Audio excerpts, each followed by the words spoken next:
Non, non, non, non. Eh.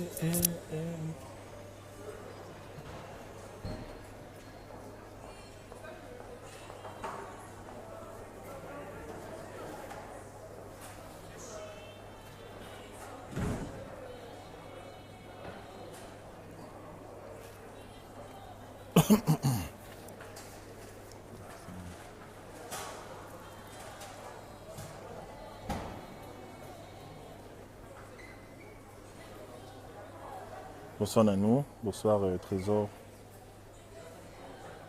bonsoir, bonsoir, bonsoir. Une vidéo rapide.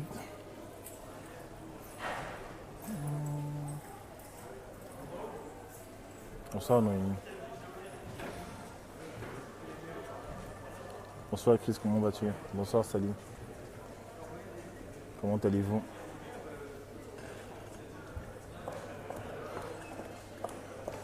Bonsoir Delphine. Delphine, il faut qu'on se contacte pour le truc que tu sais. Bonsoir. Voilà. Est-ce qu'on doit laisser le temps faire les choses dans nos vies en fait? Est-ce qu'on doit laisser le temps faire les choses? Est-ce qu'on doit laisser le temps guérir les blessures? Est-ce qu'on doit laisser le temps arranger la situation? Est-ce que si j'ai mal au cœur, en laissant le temps en fait, est-ce que mon cœur va cesser de me faire mal? Est-ce que s'il y a une ex qui m'a brisé le cœur, est-ce qu'avec le temps, la blessure va finir, en fait, va se guérir, va se cicatriser? Est-ce que si je suis une femme par exemple, est-ce que si mon copain m'a laissé après des années, avec le temps, est-ce que les blessures vont se guérir en fait? Est-ce que ça va se faire? Par exemple, ma situation est bloquée, ma situation est difficile en fait. Est-ce que laisser le temps faire des choses va faire que ma situation s'améliore en fait? Voilà, bonsoir Delphine, bonsoir. Parce que c'est une expression qu'on entend souvent. Ah, on va laisser le temps, laisse le temps faire. On va laisser le temps, on va laisser le temps. C'est quoi le temps en fait? Le temps c'est quoi? Le temps, Dieu n'est pas dans le temps. Dieu qui nous a créés n'est pas dans le temps. Lui, il est dans l'éternité en fait. Et dans l'éternité, il est dans ce qu'on appelle le kairos en fait. Je crois que c'est une étymologie grecque, le kairos en fait. Là où Dieu vit, pour Dieu, il n'y a pas de passé, il n'y a pas de présent, il n'y a pas de futur. Il est dans l'éternité en fait. Il sera, il a été, il sera, il est, et il sera toujours en fait. Voilà, bonsoir Chris. Et souvent, l'expression qu'on a, c'est quoi? C'est qu'on dit, quand une situation nous dépasse, quand une situation est compliquée, quand une situation est peut-être nécessite parfois le prix à payer, qu'est-ce qu'on dit? On dit, je laisse le temps faire les choses en fait. Mais le temps, en fait, est-ce que vraiment le temps fait les choses? Dans nos vies, vraiment, est-ce que le temps fait? Est-ce que vous pensez que le temps fait les choses? Est-ce que vous pensez que le temps a des mains? Est-ce que vous pensez que le temps a des mains pour venir faire des choses en fait? Est-ce que vous pensez que le temps vient la nuit quand tu as mal au cœur, il touche ton cœur, il te guérit en fait? Est-ce que vous pensez que le temps fait ça en fait? Par exemple, tu dois te former dans un domaine, tu dois te former, tu dois développer ton potentiel. Tu te dis, je ne suis pas encore au niveau, je laisse le temps faire en fait. Est-ce que le temps a vraiment cette capacité qu'on lui accorde? Est-ce qu'elle a cette toute puissance en fait? Est-ce qu'il a cette toute puissance qu'on lui accorde en fait le temps? Est-ce que c'est ça en fait? Est-ce que c'est ça? Les gens disent souvent, venez, on va tuer le temps. On va tuer le temps. Est-ce qu'on peut tuer le temps? Est-ce qu'un être humain peut tuer le temps en fait? Est-ce que tu peux attraper le temps et tu lui tords le cou? Tu ne peux pas en fait. Lorsqu'un individu te dit je tue le temps, je tue le temps. Quelqu'un a dit tu ne peux pas tuer le temps sans porter préjudice à ta destinée en fait, à ton éternité en fait. Le temps que nous avons, il est trop précieux en fait. Le temps que nous avons, il est trop précieux. Et je me suis rendu compte d'une chose, c'est quoi? C'est que parfois, les gens ont l'impression qu'ils ont tout le temps de faire ce qu'ils doivent faire en fait. Prenez un exemple simple. Prenez un exemple simple en fait. Prenez un exemple simple en fait. Quelqu'un doit, je sais pas. Quelqu'un depuis des années, il désobéit à Dieu. Ou alors depuis des années, il remet à plus tard une action qu'il doit poser en fait. Il ne fait que remettre à plus tard. Mais bizarrement, le jour où il agit sur l'action en fait, quelque chose se produit, il y a une accélération en fait. Et il a l'impression que c'est un miracle. Il a l'impression qu'il y a un miracle. En fait, qu'est-ce qui s'est passé? C'est pas un miracle. Il a juste fait ce qu'il aurait dû faire depuis des années en fait. Et malheureusement, quand il le fait, il ne lui reste plus beaucoup d'années en fait. Ouais, ça. Ou alors, la grâce de Dieu qui était accordée, qui était disponible en fait pour pouvoir poser cette action, elle n'est plus là. Parce que lorsque le Seigneur te demande de faire une chose, j'ai remarqué ça. Chaque fois que le Seigneur va demander de faire quelque chose en fait, il m'a directement mis une onction, une grâce pour faire ça. Surtout les choses difficiles en fait. Lorsqu'il te demande de commencer à faire du coaching, il sait qu'on va te critiquer, on va te rejeter. Quand il te demande de te multiplier chez les gens, il sait ça va être difficile en fait. Il sait que tu vas devoir lire tout le temps, tu vas devoir te positionner, tu vas devoir te redimensionner en fait. Il sait ça en fait. Mais est-ce que le jour où tu t'assois maintenant, malgré qu'il n'y a pas de faveur, est-ce que ce qui se passe en fait, est-ce qu'on appelle ça un miracle? Ce n'est pas un miracle tout simplement. Pourquoi? Parce que ce que tu es en train de vivre actuellement, alors que tu as finalement obéi, c'est ce que tu aurais dû vivre depuis, mais de façon réduite. Vous voyez ça? C'est de façon réduite en fait. C'est-à-dire que si depuis des années, le Seigneur te dit, fais ça, fais ceci, retourne à l'école, va faire telle formation, tu ne fais que reprendre, tu ne fais que mettre à plus tard, il te dit, quitte cette relation, je vais te bénir, quitte cette relation, quitte cette relation, quitte cette relation, quitte cette relation, quitte cette relation. Toi, tu es en train de refuser de quitter la relation, tu refuses de quitter la relation. Tu te dis, avec le temps, encore le temps, le gars avec qui je suis là, il va changer, il va devenir chrétien, il va devenir quelqu'un de bien, il va devenir quelqu'un de plus respectable, il va m'aimer. Mais avec le temps, il s'empire en fait. Vous voyez ça? Donc, en fait, on se dit souvent le temps. Mais le problème, c'est quoi? C'est que voici ce que le temps fait. Le temps ne fait rien. Regardez bien. Le rôle du temps, c'est seulement de passer. En fait, le temps ne fait rien du tout. J'ai commencé cette vidéo il y a peut-être 3 minutes. Voilà, les 3 minutes qui sont passées là, je ne vais plus jamais les rattraper, je ne vais plus jamais les retrouver en fait. Le temps, chaque jour qui passe, chaque seconde qui passe, nous rapproche de plus en plus de la tombe en fait. Dans le temps ne travaille pas. Le temps n'a pas des mains pour travailler pour toi. Le temps n'a pas des seringues pour guérir ton cœur. Le temps n'a pas, je ne sais pas, tu as une blessure, tu dois aller te soigner à l'hôpital, tu ne vas pas te soigner, tu te dis, bon, le temps va faire. Le temps n'a pas des injections pour venir te piquer et te dire, bon, voilà, tu es guéri. Le temps ne fait pas ça. Le temps, lui, ne fait que passer. En fait, Dieu a créé le temps pour qu'il passe. En fait, le temps, c'est la limite qu'il nous a accordée sur la terre. Dieu a circonscrit notre existence sur la terre par le temps. On appelle ça le chronos, en fait. Voilà. Donc, en fait, il se trouve que chaque fois que le Seigneur te demande de faire quelque chose, chaque fois que tu sens que c'est la saison de faire une chose, en fait, il se trouve qu'il y a une grâce disponible. Il y a quelque chose de disponible, une faveur, comme quelque part, tu le ressens, une faveur qui est là pour t'aider à entrer dans cette promesse, en fait, pour t'aider à porter du fruit, en fait. Je me suis rendu compte que parfois, par exemple, je prends l'exemple de quelqu'un qui, il est là, il sent qu'il doit faire son permis. Il sent qu'il doit faire son permis.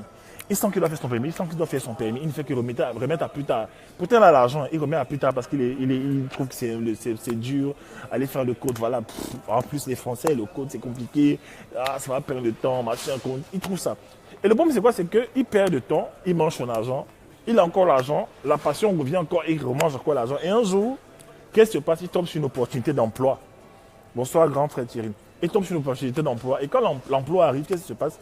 On va lui demander exactement d'avoir le permis. Et il va se rendre compte qu'il vient de rater un salaire de 3 000 €, des avantages à l'étranger, blablabla de trucs.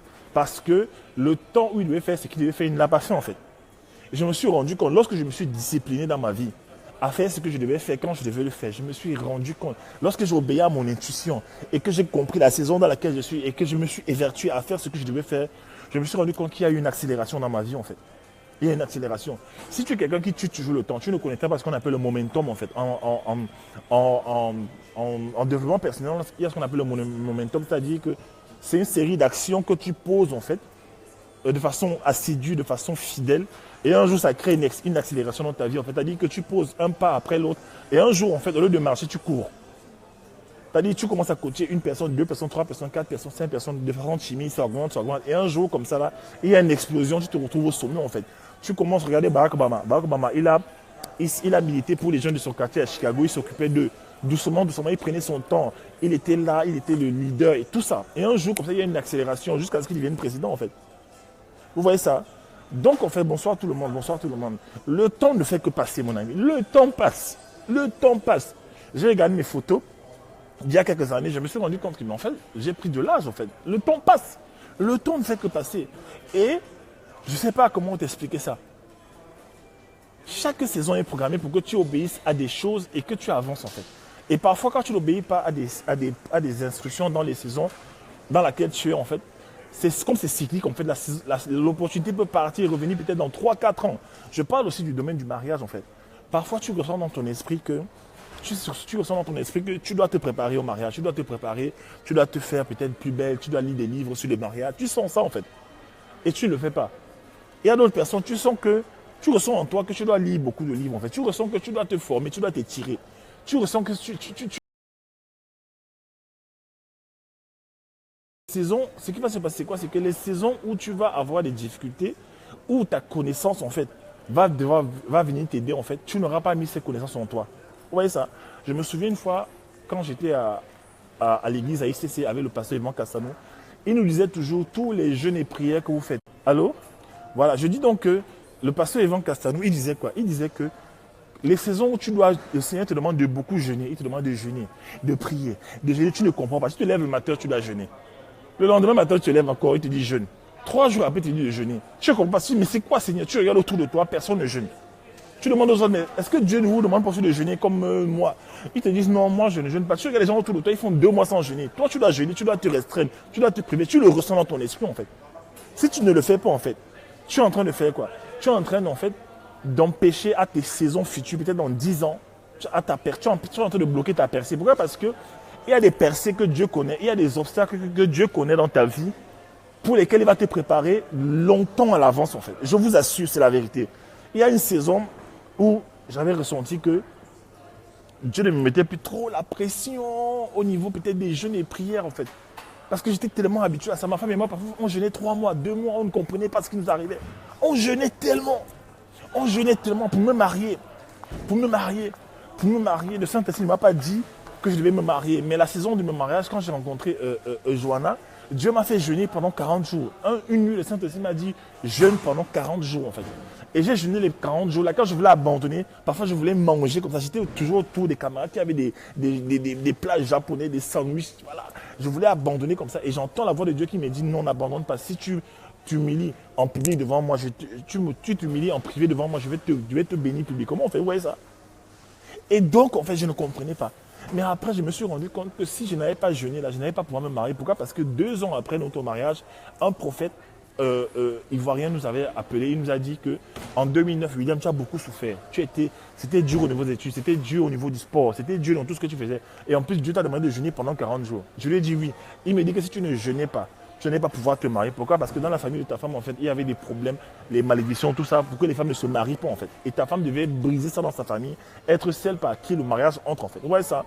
Et donc, en fait, si je n'avais pas obéi ça, peut-être que je ne suis pas marié, peut-être que je me suis marié 2 ans après, peut-être peut-être on aurait continué dans la relation, en train de se battre, peut-être on s'est séparés, je ne sais pas.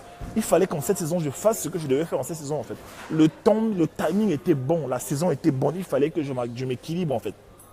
Quelqu'un peut dire, ah, je vais faire après. Je vais faire après. Tu sais que Dieu t'a donné un rêve. La question que je te pose, pardon. Dieu t'a donné un rêve d'être une grande femme d'affaires, de faire tout ce que tu veux. Dieu t'a dit que tu seras peut-être cadre aux Nations Unies. Tu vas faire tout ce que tu veux, imagine, milliardaire, tout ce que tu veux de grand. Mais le problème, c'est que Dieu donne toujours les prophéties avec des instructions. Si tu regardes bien les prophéties de Dieu, il va te donner des instructions. Il va te dire, fais ceci afin que je fasse cela. Est-ce que tu fais pendant la saison où tu es? Est-ce que pendant la saison où tu es en train de faire ce que Dieu te dit de faire afin de récolter le poste, la position, la dimension qu'il t'a promis dans quelques années, en fait? Parce que rien n'est au hasard. Vous voyez ça? Moi, je ne regrette pas, en fait. Je vous assure, aujourd'hui, je suis trop content d'avoir souffert dans ma vie. Je suis tellement content. À un moment donné, j'ai tellement été habitué à la souffrance avec le Seigneur qu'à un moment donné, quand la bénédiction arrivait, Dieu était obligé de me dire. Je me souviens une fois, j'étais dans ma voiture avec ma femme. Voilà, j'entends le Saint-Esprit qui me dit, amusez-vous, réjouissez-vous. Donc, en fait, le Saint-Esprit nous forçait à nous réjouir. Pourquoi? Parce qu'il nous avait mis dans une situation très difficile, en fait. Il nous a mis dans un brisement qui a duré plusieurs années. Plusieurs années. Maintenant, je peux prendre mon téléphone, je parle, mais ça touche les gens. Je peux faire une vidéo sur YouTube, je parle, ça touche beaucoup de gens. Les gens m'écrivent du monde entier. Je fais une vidéo ce soir. Les gens vont écrire le lendemain, dans la nuit, les gens vont écrire, ils sont transformés. Ce n'est pas le hasard. Ce n'est pas parce que je suis trop fort. Non, c'est parce que pendant les saisons de brisement, Dieu me disait que soumets-toi à moi. Pendant que je te brise, je t'élève spirituellement, je te renforce spirituellement. Ne rate pas le temps. Ne rate pas le temps. Il y a des gens, ils sentent que tu sais bien que tu dois faire certaines choses en cette saison. Mais tu veux d'abord t'amuser. En fait. L'ennemi t'amène à t'amuser. L'ennemi t'amène à t'amuser. Tu vois, Dieu te parle aujourd'hui. Le lendemain, tu as l'impression qu'il ne t'a plus parlé. Non. La Bible dit quoi? Que ton oui soit oui et que ton non soit non. Mais tout ce qu'on ajoute là, ça vient du malin. Ça veut dire que tu as dit oui à Dieu pour faire telle chose. Seigneur, je vais faire ça. Oh Seigneur, je vais manger maintenant équilibré. Je vais faire du sport maintenant, Seigneur, je te promets. Je vais plus manger les gâteaux sucrés, tous ces trucs-là. Je te promets. Parce que Dieu te dit, il a besoin de ton corps pour t'amener dans ta destinée, en fait. Et toi, qu'est-ce que tu fais? Tu dis, ah, je vais voir après, je vais voir après. Entre-temps, en fait, ce que Dieu voulait faire l'année là, il est obligé de reporter, en fait. Tu vois un peu. Et parfois, ça nous bloque. Et je me suis rendu compte que ça fait souvent que, parfois, les gens ont l'impression qu'il y a des chrétiens spéciaux. Parfois, ça fait que les gens ont l'impression que dans la vie, il y a des gens spéciaux, en fait. Non, il n'y a pas des gens spéciaux. Il n'y a pas des gens que Dieu préfère par rapport à d'autres. Je ne fais que dire ça à chaque fois. Il n'y a que des gens qui ont appliqué des principes. Le jour où j'ai appris l'affaire des principes, c'était comme une révélation dans ma vie, en fait. Le jour où j'ai appris, même si tu ne te sens pas beau, tu te sens bizarre, si tu appliques les principes de Dieu, il te bénit, en fait. Je vous en supplie, en fait. Il y a un temps pour tout. Et parfois même quand tu as souffert, quand Dieu te demande maintenant, Dieu te dit maintenant d'enjoy la vie, de respirer, tu as même de la peine en fait, parce que tu as tellement obéi en fait. Je prie vraiment que tu commences à valoriser ton temps en fait. Valorise ton temps. Et pendant les saisons de préparation, ne néglige rien. Nous les grands, les coachs, les grands frères comme Darcy, moi, peut-être je suis un grand frère pour toi. On te dit, ne blague pas les saisons de préparation, parce que Dieu m'avait dit aussi. Je vous assure, chaque étape, même avant de me marier, Dieu m'a préparé. J'étais au Mozambique en fait, et j'étais avec des amis et Dieu me disait, paye leur maison. Il m'envoyait, Dieu me donnait des opportunités financières et il me disait, avec l'argent là, paye leur maison, paye à manger, paye. Je m'occupais des maisons des gens, des jeunes, comme je m'occupais de leur maison en fait. Mais dans le mariage, je me suis rendu compte que j'ai tout simplement continué à faire ça. Donc Dieu m'avait préparé. Parce que si je suis fidèle à gérer le foyer des garçons, d'autres garçons, ça veut dire que je serai fidèle à m'occuper de mon propre foyer en fait. Vous voyez ça? Est-ce que vous êtes conscient en fait? Est-ce que vous êtes vraiment... Est-ce que tu t'assois comme ça? Est-ce que tu es conscient même de la paix qu'il y a sur ta vie? Est-ce que tu connais même ta destinée? Est-ce que tu es conscient? Je t'assure, quand tu connais ta destinée, tu as dit tes chemins sont réduits, tes déplacements sont réduits en fait. Tu as dit que tu ne vas pas n'importe où. Il y a des gens ici, là, ils n'arrivent jamais à être seuls en fait. Ça prouve que tu as trop le temps, tu tues le temps. Tu n'es jamais seul, tu es toujours avec des potes. Toujours avec les potes. Tu n'aimes pas être seul. Tu ne prends jamais. Tu dis par exemple que tu n'arrives pas à lire parce que oui, coach, j'ai pas le temps, j'ai pas assez de temps. Non, c'est que quelque part, tu es distrait en fait. Est-ce que tu peux te concentrer sur ce que Dieu te demande de faire pendant qu'il te demande de le faire, comme il te demande de le faire, jusqu'à ce qu'il te libère et qu'il t'amène dans ton propre palais en fait? Est-ce que tu peux faire ça? Vous pensez que l'élévation, la grandeur, là, je vous assure, tout ça là, la Bible dit que tout concourt au bien de ceux qui aiment Dieu et qui sont appelés selon son propre dessein. Les gens pensent souvent que quand tu es un enfant de Dieu, tout va concourir à ton bien. Tout va concourir. Quand on parle de concourir, on parle aussi d'une notion de temps. C'est-à-dire que quand on dit concourir, ça veut dire quoi? Ça veut dire qu'avec le temps, tout va s'arranger. Mais le problème, c'est que tout ne s'arrange pas pour tout le monde. Moi, je connais des chrétiens, des enfants de Dieu qui sont dans des problèmes. Depuis des années, ils sont dans des blocages que tu n'arrives pas à expliquer. Tout ça pourquoi? Parce qu'ils ne sont pas dans ce que Dieu leur a demandé de faire. Je vous assure. Quand Dieu te demande de faire quelque chose et tu es dans son projet, le plan qu'il a pour toi là, c'est là maintenant qu'il fait tout concourir à ton bien. Si tu as des problèmes, Dieu vient arranger. Si tu as une injustice, Dieu vient arranger. Si tu as des problèmes d'argent, il vient avec la provision financière en fait. Alors que tu es dans son projet en fait, dans le projet de Dieu. Fais d'abord ce qu'il te demande. La saison où tu es, qu'est-ce que tu fais? Tu apprends qu'il y a les coffrets sur la destinée, sur les talents, il y a les formations sur les talents. Qu'est-ce que tu fais en fait? Est-ce que ça saute dans ta tête après le lendemain? Tu dis, ah, je vais faire après. Le problème, c'est quoi? C'est que tu n'es pas sûr que je ferai ça encore dans 2 mois. Tu n'es pas sûr. Parce que je le fais selon l'inspiration de Dieu. Ceux qui font la formation avec moi, ils sont bénis. Ceux qui font la formation avec le coach Thierry sont bénis. En fait, tu n'es pas sûr que je ferai ça encore dans 2-3 mois. Tu n'es pas sûr en fait. Pourquoi te dire, pourquoi peut-être être avec moi? Tu te dis, non, coach William, il est toujours avec nous, il va nous aider. Non, qui te dit que demain, ça va être possible?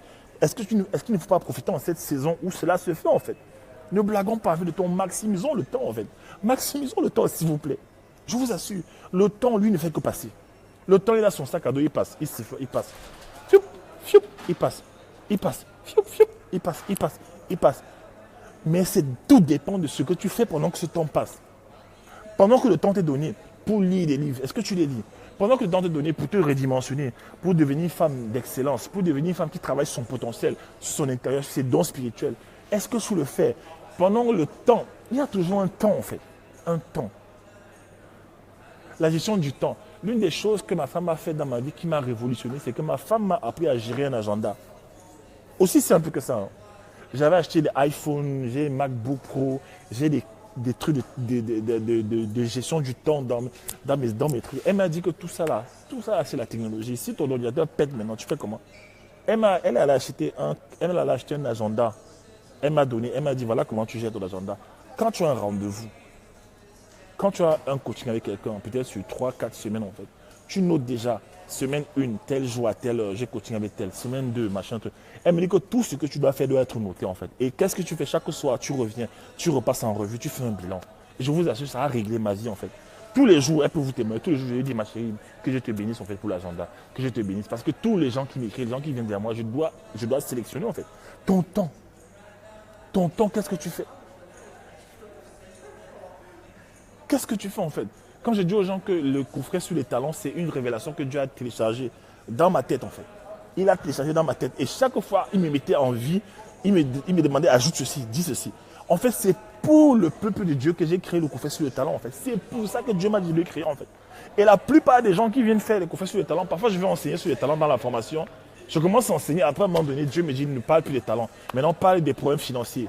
Voici pourquoi les chrétiens sont pauvres. Voilà pourquoi on parle de la dîme, on parle de l'épargne, on parle des offrandes. Il commence à me donner des révélations en temps réel en fait.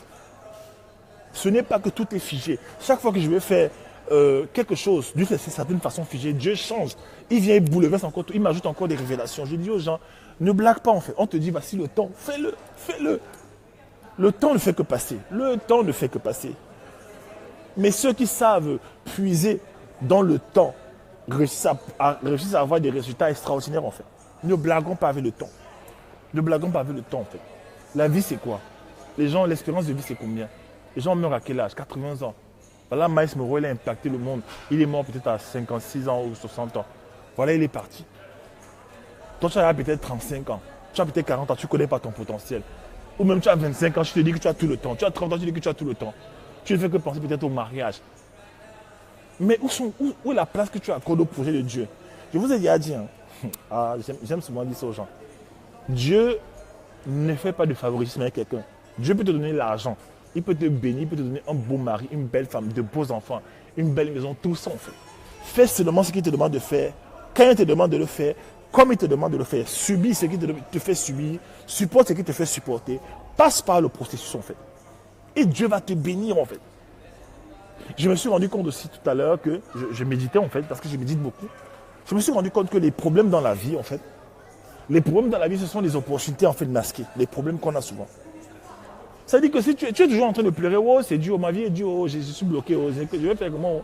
Chaque fois que tu as un problème dans la vie en fait, c'est une opportunité qui vient déguiser. Et quand tu résous le problème, qu'est-ce qui se passe? Tu deviens plus sage, tu deviens plus expert, tu deviens plus talentueux. Parce que chaque chose, chaque problème que tu résous, tu as une expertise que tu maîtrises maintenant, que tu peux transmettre aux autres. Je dis souvent aux gens que vos souffrances, ce sont vos dollars.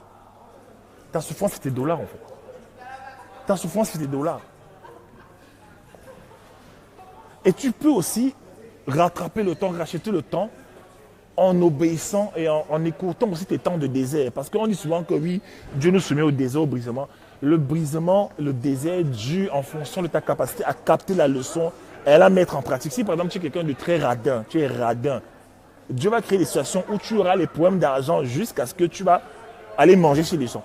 Jusqu'à ce que tu comprennes en fait que non, moi j'étais trop radin, j'avais un rapport avec l'argent qui était très mauvais. Donc maintenant je me redimensionne, je change ma façon de penser, je me renouvelle dans ma façon de penser. Jusqu'à ce que tu comprennes ça, tu commences à donner le peu que tu as. Maintenant Dieu te libère. Si tu te dis quelqu'un, tu mentais beaucoup, Dieu peut créer des situations. Si tu es quelqu'un, tu étais trop orgueilleux en fait, Dieu peut te créer des situations où tu es brisé. Tu pensais que tu es trop belle, tu joues la plus belle, machin. Dieu fait que personne ne t'épouse, que personne ne veut même te draguer. Tu t'étonnes que tu passes en route, personne ne te drague en fait. Ça dure longtemps. Tu te demandes, mais est-ce que je suis maudit? Dieu est capable même de t'amener autour de toi, les gens même qui sont plus beaux que toi. Je ne sais pas, il crée une situation où tu es humilié en fait. Et tout maintenant dépendant de ta capacité à rattraper le temps en obéissant, en te soumettant rapidement. Tu dis, Seigneur, ok, j'ai compris. Tu me dis que j'ai le problème de l'orgueil. Ok, je laisse l'orgueil là tomber, j'avance vite. Tu vois un peu. Voilà, les gens qui ont la main trop serrée qu'au Thierry. Je connais des gens comme ça là. L'argent. Et quand tu regardes leur vie, c'est souvent compliqué. Parce que ce qui rentre dans ta vie dépend de ce qui sort. Et si ça ne sort jamais, ça va rentrer comment? Tu vas bien, monsieur, aller à la banque et demander de faire un retrait. On va lui demander, monsieur, est-ce que vous avez déposé déjà de l'argent à la banque? Ah non, je n'ai pas déposé l'argent. Mais vous voulez quoi en fait? C'est la sorcellerie que tu fais, c'est le vol en fait. C'est quoi? Tu veux prendre, tu veux semer là où tu n'as pas, tu veux semer, tu veux récolter là où tu n'as pas semé en fait. Le désert dans ta vie dû en fonction de la leçon que tu as captée. Tu obéis à Dieu, tu comprends la leçon et tu te dis, ok, bah, avant elle était pingre, maintenant elle est libérale, elle donne plus, maintenant je peux la laisser tranquille en fait. Je peux la laisser en fait. Parfois une épreuve vient, elle revient souvent. Elle revient. Jusqu'à ce que tu passes l'épreuve, tu passes à une autre saison et donc tu passes à un autre temps. Mais le problème c'est quoi? C'est que tu passes à une autre saison, pardon, mais le temps ne fait que passer en fait, ton âge ne fait qu'augmenter. Je vais finir avec ça. Le pasteur Christian Saboukoulou avait dit à un monsieur que, ben, le monsieur lui avait dit, pasteur, j'ai 47 ans. J'ai 47 ans. Voilà, j'ai 47 ans et je dois faire une photo. Le Seigneur me demande de retourner faire une formation. Je dois faire la formation. Ça va me prendre 3 ans, n'est-ce pas? Ça va me prendre 3 ans. Ok, il a dit au pasteur, mais pasteur, je sens que je dois le faire, mais je n'ai pas envie. Parce que 3 ans, c'est quand même trop lourd à payer. 3 ans. Le pasteur Christian lui a demandé, dis-moi un peu, dans 3 ans, tu auras quel âge?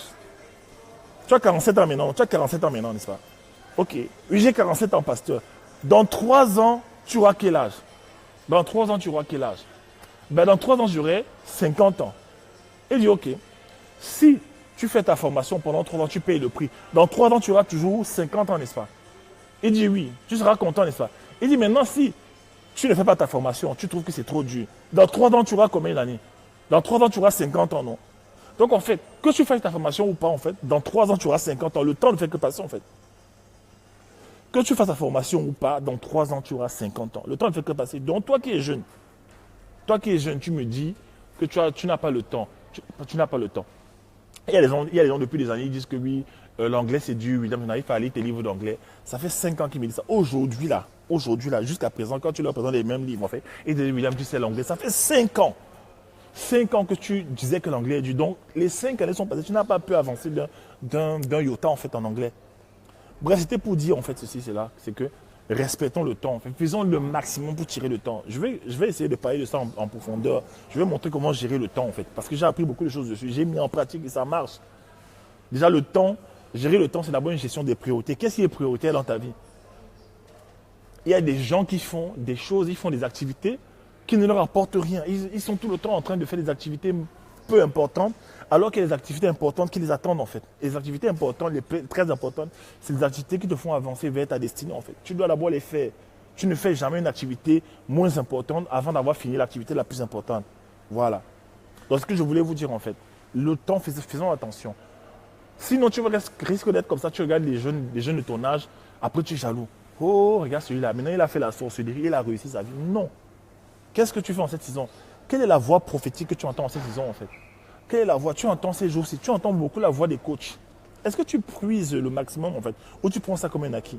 Tu entends la voix des coachs chaque jour. On vous bombarde de vidéos chaque jour. Sur les domaines de la vie, on vous équilibre en fait. Le Seigneur nous donne la grâce en fait de vous transmettre en fait ce qu'il nous a enseigné en fait. Mais qu'est-ce que tu en fais en fait? Qu'est-ce que tu en fais? Est-ce que tu tires le jus de ça pour aller à un autre niveau? Ou alors tu te dis, bah, je vais faire après, j'ai le temps, je vais faire après.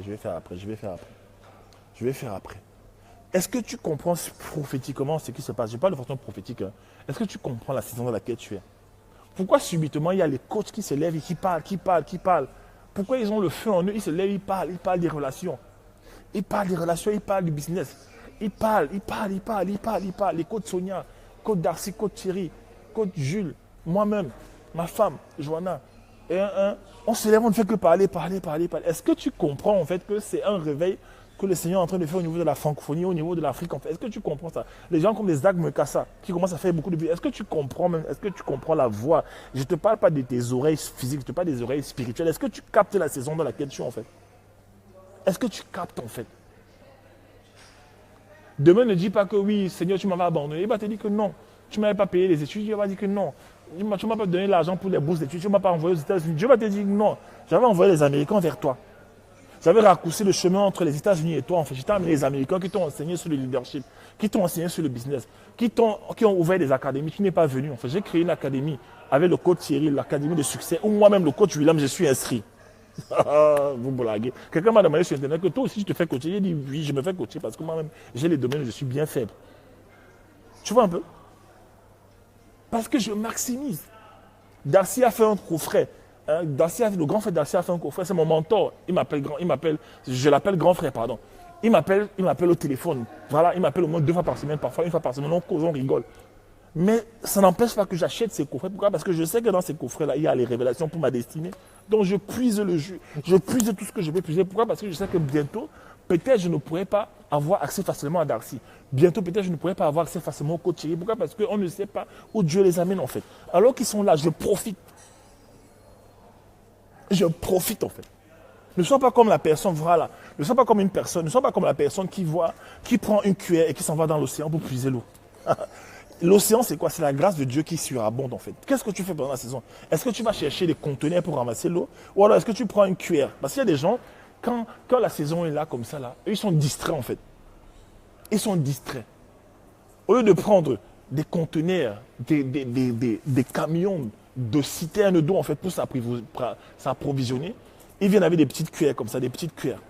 Ils prennent un peu, les coachs ils sont même d'abord noirs, ils veulent même d'abord nous enseigner même quoi, ils ont déjà vécu quoi. Est-ce qu'ils ont même l'argent? Est-ce qu'ils ont même l'argent? Le problème c'est quoi? C'est que vous ne savez pas c'est quoi? C'est que les coachs ne vous disent pas ce qu'ils vivent, ce qu'ils ont en fait. Les coachs ne font pas ça. Pourquoi? Parce que ça n'a sert à rien.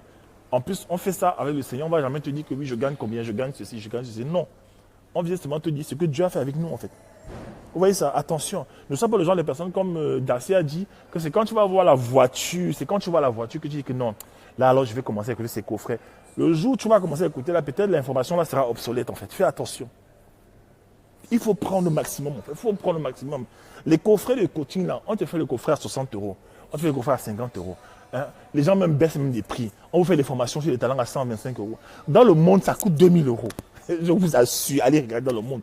Et les informations qu'on donne là-bas ne sont pas remplies de révélations. Pourquoi? Parce que nous, on parle avec l'esprit du Seigneur, l'esprit du Dieu en fait. Tu vois un peu? Et là-bas, ils vous facturent les 2000, 3000 euros en fait. Et parfois, il n'y a pas de vie, il y a juste la théorie, la pratique, les trucs, voilà. Il n'y a pas seulement l'esprit, les révélations, il n'y a pas le réma dedans en fait. Il n'y a pas le réma dedans en fait. Parce que parfois, on peut être en train de te coacher sur les talents. Après, Dieu révèle peut-être que tu as un esprit de mort. Parfois, je coach les gens, je coach quelqu'un sur les talents, on doit parler des talents strictement.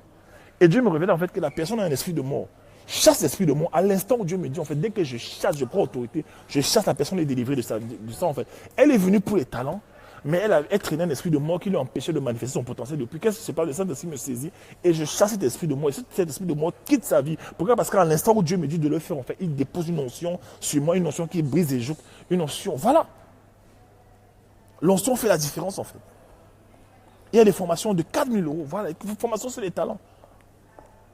On a fait la formation sur les talents l'autre jour. J'ai expliqué des stratégies aux gens. Je montrais même à une femme qui est à Douala comment commencer à vendre au Cameroun ce que les gens veulent au Cameroun. Je suis au Cameroun, je sais ce que les gens veulent en fait. Je lui ai dit qu'à Douala, il fait chaud. Il y a ça que tu peux faire. De plus en plus, les gens, voilà, ont ce comportement. Parce que j'ai été là-bas au Cameroun pendant 4 mois, il y a quelques années. Et j'ai vu des choses en fait. Et le Saint-Esprit m'expliquait. Ça, c'est des choses. Et elle était bénie. Tout le monde était choqué dans le groupe. Parce que c'est comme si le Seigneur était descendu sur moi. Il a commencé à me dire, dis-lui ça, dis-lui ça, dis-lui ça. Et c'était une révélation. J'ai coaché une dame ce matin. Elle avait un projet caché dans son cœur, en fait. Et elle avait peur. Elle avait commencé à l'abandonner. Pendant que je parle, en fait, le Saint-Esprit descend ça sur moi. Et je lui dis, ça coïncide avec ce qu'elle vit, ce qu'elle devait faire, ce qu'elle avait abandonné. Je lui ai dit qu'en fait, tu avais abandonné. Pourquoi? Parce que tu es un peu dans le perfectionnisme, en fait. L'esprit de perfectionnisme fait que les gens, c'est une blessure, en fait. C'est une blessure des émotions. C'est-à-dire que tu as l'impression que tu dois toujours avoir beaucoup, tu dois toujours faire des choses explosivement. Alors que tu dois commencer petit. Tu dois être fidèle lors des petits commencements parce que Dieu aussi a commencé petit. Dieu n'a pas construit le monde en une journée, il a construit le monde en plusieurs jours, il se reposait. Chaque soir, il faisait un bilan, en fait. Et donc, quand tu es perfectionniste, en fait, il y a ce problème qui se pose. C'est une blessure. Bref, c'est pour dire quoi? C'est que comprends ce que l'Esprit te dit. La Bible dit dans l'Apocalypse que il faut écouter ce que l'Église, l'Esprit dit à l'Église, que les anges disent, que l'Esprit de Dieu dit à l'Église, en fait. Capte, en fait, la saison. Comprends un peu la saison dans laquelle tu es. Beaucoup de gens ont pleuré en Afrique. La plupart des gens qu'on coach, ils ne savent pas comment gérer leur vie. Ils ne savent même pas comment réussir leur vie. Ils ne savent même pas. Ils n'ont aucune idée, en fait. Mais je me rends compte que on a une solution. Dieu nous a enseigné tout ça. Réussir ta vie, tu commences d'abord ta relation avec Dieu. Après, Dieu te révèle ce que tu as en toi. Après, tu développes ce que tu as en toi. Après, tu continues à persévérer. Il t'amène dans le brisement pour éliminer les choses dans ton cœur qui te blessent encore. Après, il te soumet à un homme qui est dans sa destinée. Tu obéis, tu te soumets à cet homme-là. Tu l'es dans ta destinée et tu commences à aussi entrer dans ta destinée en fait. Et après maintenant, tu entres dans ta destinée maintenant. Dieu t'envoie maintenant les gens aussi que tu vas former, que tu vas monter. Et tu avances en fait. Vous voyez ça? Ne blaguez pas avec ça. Aussi, c'est pas parce que si on n'est pas les pasteurs archibishops, faites attention. C'est ce que je vous dis en fait. Faites attention. Donc voilà, soyez bénis, je vous encourage. Vous êtes des gens de succès, vous êtes des gens de destinée. Je sais que si vous êtes en train de regarder les vidéos, vous aurez pu faire beaucoup de choses. Il y a les vidéos sur YouTube, on parle de tout, il y a de tout, mais vous venez regarder ces vidéos en fait. Vous êtes là présent, voilà, vous êtes là tout le temps. Que Dieu vous bénisse. Je prie que Dieu pouvoir pour toi. Voilà. Je parlerai de la provision financière. Quand Dieu te donne une mission, Dieu va payer tout ce dont tu as besoin en chemin pour accomplir cette mission. Si Dieu te demande de faire la photographie, Dieu va payer tout ton matériel en fait. Si Dieu te demande d'aller prier pour les gens, Dieu va payer tout ton transport pour que tu ailles prier. Si Dieu te demande de, je sais pas, de faire du business, Dieu va te donner des idées. Il va t'envoyer des mentors, des coachs. Même si parfois tu n'as pas l'argent pour acheter des coffrets, des cours, tout ça. Demande seulement à Dieu, Seigneur, pour voir en fait. Moi, le cours de Darcy sur les 12 secrets pour bâtir un business en ligne, quand il m'a dit, en fait, j'avais pas d'argent. J'avais pas d'argent en fait. J'ai dit, Seigneur, aide-moi. Le Seigneur m'a donné une stratégie. Allez, l'argent est venu, j'ai payé le cours de Darcy. Tranquille. Et le cours là m'a aidé à faire tout ce que je fais aujourd'hui. Il y a près de 160 000 personnes sur la page. Les gens viennent de partout, sur iTunes, sur YouTube. 300 pays dans le monde entier. J'ai actuellement, en 10 jours, j'ai fait des podcasts sur les diplômes. En 10 jours, j'ai eu presque 7 000 téléchargements en fait. Dans les pays que je n'imaginais pas, au Koweït, en Indonésie, partout en fait. Et je n'utilise que 10% du coffret du coach Darcy. L'autre jour, j'étais à la formation, je suis élève à la formation du coach Thierry, et il parlait du succès. J'ai commencé à comprendre en fait par quoi Dieu m'a fait passer. Il parlait de la croissance en fait. Tu vois un peu. Ne blaguez pas avec ça, s'il vous plaît. Ne blaguez pas avec ça, je vous en supplie. Ça, c'est une exhortation que je te fais. Hein. C'est une exhortation que je te fais. Si tu n'as pas l'argent pour payer des coffrets, pour payer des cours, hein, tu entends, demande à Dieu de te donner l'argent en fait. Il va le faire. Il va le faire. Et nous, quand on va te coacher, on va ajouter encore l'autre dose dessus. Pourquoi? Parce qu'on sait ce que c'est. Je vous en supplie, en fait. Je vous en supplie, faites quelque chose. Ne blaguez pas avec le temps. Allez, soyez bénis. Bye bye. Bye bye. Ceux qui veulent faire la formation sur les talents, les inscriptions sont ouvertes. Ça commence le 28 mars. Venez découvrir vos talents, les développer, savoir comment agir. Tu es là dans un boulot qui te fatigue tout le temps. Tu es là dans une situation où tu ne comprends pas. Mais Dieu veut changer ta vie d'abord avec tes talents. Demande à ceux qui ont fait la formation, ils vont te dire.